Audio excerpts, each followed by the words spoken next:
ಚುನಾವಣೆ ತಯಾರಿ ಚೆನ್ನಾಗಿ ನಡೀತಾ ಇದೆ. ಎಲ್ಲ ಸಮಾಜದ ಜನರನ್ನು ಒಂದುಗೂಡಿಸ್ತಕ್ಕಂಥ ಕೆಲಸವೂ ಆಗ್ತಾ ಇದೆ.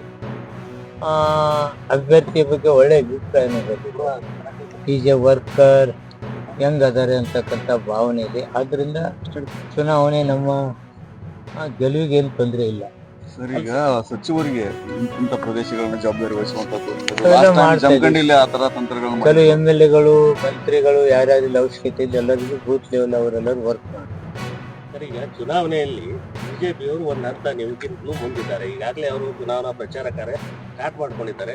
ನಿಮ್ದು ಇನ್ನೂ ಚುನಾವಣಾ ಪ್ರಚಾರ ನಡೆದಿಲ್ಲ. ಗ್ರಾಮೀಣ ಭಾಗದಲ್ಲಿ ನಮ್ಮ ಚುನಾವಣೆ ಪ್ರಚಾರ ನಡೆದಿದೆ, ಸಿಟಿಯಲ್ಲಿ ಪ್ರಾರಂಭ ಆಗಿಲ್ಲ. ಇವತ್ತು ನಾವು ಮೀಟಿಂಗ್ಗಳು ಕರೆದಿದ್ದೀವಿ, ಸಿಟಿಲಿ ಮೀಟಿಂಗ್ಗಳು ಕರೆದಿದ್ದೀವಿ. ನಾಳೆಯಿಂದ ಸಿಟಿಯಲ್ಲಿ ಕೆಲಸ ಪ್ರಾರಂಭ. ಇವತ್ತು ಇಲ್ಲಿ ಅನ್ಸರ್ ಮೇಲೆ ಇಲ್ಲಿ ಚರ್ಚೆ ಮಾಡಿ ಇಲ್ಲಿ ನಾವು ಎಲ್ಲ ಲೀಡರ್ಗಳು ಕುತ್ಕೊಂಡಿದ್ದೀವಿ. ಹಾಗೆ ಟೀಗ್ ಅಂತೇಳಿ ಇಲ್ಲಿ ಟೀ ಕುಡಿದು ಪಾರ್ಟಿ ಹಚ್ಕೊಂಡು ಅಂತೇಳಿ ಕುತ್ಕೊಂಡಿದ್ದೀವಿ. ಅಂದ್ರೆ ಪ್ರಚಾರ ಎಲ್ಲ ಯಾವ ತರ ಮಾಡ್ಬೇಕು ಇಲ್ಲಿ ಇಲ್ಲಿ ಇಲ್ಲಿ ಸ್ಟ್ರಾಟಜಿ ಮಾಡ್ತೀವಿ ಪಾರ್ಟಿ. ಸರ್, ಈಗ ಕಾಶಿ ಹೋಟೆಲಲ್ಲಿ ಪ್ರಚಾರ ಈಗ ಅಲ್ಲಿಗೆ ಹೋಗ್ತಾ ಇದ್ದೀವಿ. ಅಂದ್ರೆ ಈಗ ಸಮಾಜದ ಮುಖಂಡರ ಜೊತೆ ಮಾತಾಡೋದು ಹಿಂಗೆಲ್ಲ ಮಾಡ್ತಾ ಇದೀವಿ. ಎಲ್ಲ ಸಮಾಜದಿಂದ ಮಾಡ್ತೀವಿ, ಬೂತ್ ಲೆವೆಲ್ ಮಾಡ್ತೀವಿ. ಎಲ್ಲ ವರ್ಕ್ ಮತ್ತೆ ಯಾರಾದ್ರೂ ಬಿಜೆಪಿಯ ಸೆಕೆಂಡ್ ಲೆವೆಲ್, ಥರ್ಡ್ ಲೆವೆಲ್ ಲೀಡರ್ಗಳನ್ನ ಸೆಳೆಯುವಂಥದ್ದು ಇಂಥವು ಏನಾದ್ರು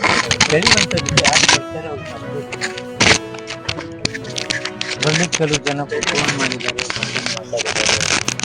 ಅದನ್ನೆಲ್ಲ ನಾವು ವರ್ಕೌಟ್ ಮಾಡ್ತೀವಿ. ಸ್ಟಾರ್ ಕ್ಯಾಂಪೇನರ್ ಅಂದ್ರೆ ದೊಡ್ಡ ದೊಡ್ಡ ಪೊಲಿಟಿಷಿಯನ್ಸ್ ಎಲ್ಲ ಯಾವಾಗ ಬರ್ತಾರೆ ಸರ್? ಮೇನಿಗೆ ಸಿಎಂ ಅಂತ 27 ತನ ಅಸೆಂಬ್ಲಿ ಇದೆ. 26 ಅವರಿಗೆ 27 ಅಂತ ಸಬ್ಮಿಟ್ ಮುಗಿಸ್ಕೊಂಡು ಆ ಕಡೆಯಿಂದ ಈ ಕಡೆ ಎಲ್ಲರೂ ಬೃಹತ್ ಪ್ರಚಾರ ಸಮಾವೇಶ ಅಂತ ಆಗ್ತಾವಲ್ಲ. ಸಿದ್ದರಾಮಯ್ಯ ಅವರು 2 ಸಲ 4 ಸಲ ಬರ್ತಾರೆ.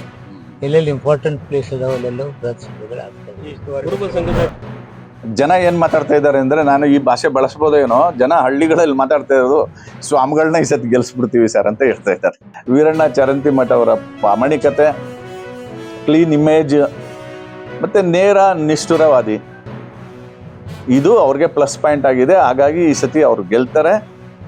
ಅದ್ರ ಮೂಲಕ ಸರ್ಕಾರಕ್ಕೆ ಒಂದು ಎಚ್ಚರಿಕೆ ಕೊಡುವಂತ ಕೆಲಸ ಆಗುತ್ತೆ ಅಂತ ಅನ್ಕೋತೀನಿ. ನನಗನ್ಸುತ್ತೆ ಎರಡೂ ವಿಧಾನಸಭಾ ಕ್ಷೇತ್ರಗಳಲ್ಲಿ, ಬಾಗಲಕೋಟೆ ವಿಧಾನಸಭಾ ಕ್ಷೇತ್ರದಲ್ಲಿ ದಲಿತ ಮತದಾರರು ಕಾಂಗ್ರೆಸ್ಗೆ ಬುದ್ಧಿ ಕಲಿಸ್ಬೇಕು ಅಂತ ತೀರ್ಮಾನ ಮಾಡಿದ್ದಾರೆ.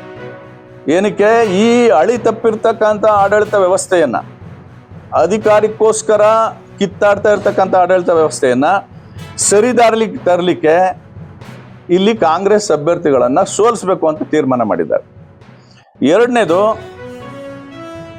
SC STಗಳಿಗೆ ಮಾರಕವಾದಂಥ ಕೆಲಸವನ್ನ ಈ ಸರ್ಕಾರ ಮಾಡಿದೆ.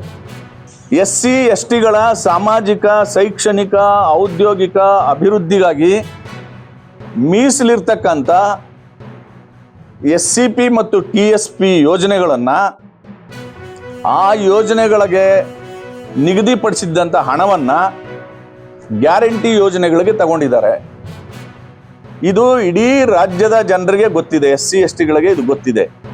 2028ಕ್ಕೆ ಬುದ್ಧಿ ಕಲಿಸ್ಬೇಕು ಇವ್ರಿಗೆ ಅನ್ನೋ ಅಂತ ಒಂದು ನಿರ್ಧಾರಕ್ಕೆ ಬಂದಿದ್ದಾರೆ. ಸಾಂಕೇತಿಕವಾಗಿ ಬಾಗಲಕೋಟೆ ವಿಧಾನಸಭಾ ಕ್ಷೇತ್ರದಲ್ಲಿ ಕಾಂಗ್ರೆಸ್ನ ಸೋಲಿಸೋದ್ರ ಮೂಲಕ ಈ ದಲಿತ ಸಮಾಜದ ಮತಗಳು ತನ್ನ ಪ್ರತಿರೋಧವನ್ನ ಸರ್ಕಾರಕ್ಕೆ ಒಡ್ಡುವಂತ ಕೆಲಸ ಮಾಡ್ತಾ ಇದೆ. ನಮ್ಮಿಂದ ಆಗಿರೋ ತಪ್ಪುಗಳಿಂದ, ವ್ಯತ್ಯಾಸದಿಂದ ಅವರು ಕಳೆದ ಬಾರಿ ಸೋತಿದ್ದಾರೆ. ಈ ಬಾರಿ ಜನ ಏನ್ ಮಾತಾಡ್ತಾ ಇದ್ದಾರೆ ಅಂದ್ರೆ, ನಾನು ಈ ಭಾಷೆ ಬಳಸ್ಬೋದೇನೋ, ಜನ ಹಳ್ಳಿಗಳಲ್ಲಿ ಮಾತಾಡ್ತಾ ಇರೋದು ಸ್ವಾಮಿಗಳನ್ನ ಈ ಸತಿ ಗೆಲ್ಸ್ಬಿಡ್ತೀವಿ ಸರ್ ಅಂತ ಹೇಳ್ತಾ ಇದ್ದಾರೆ.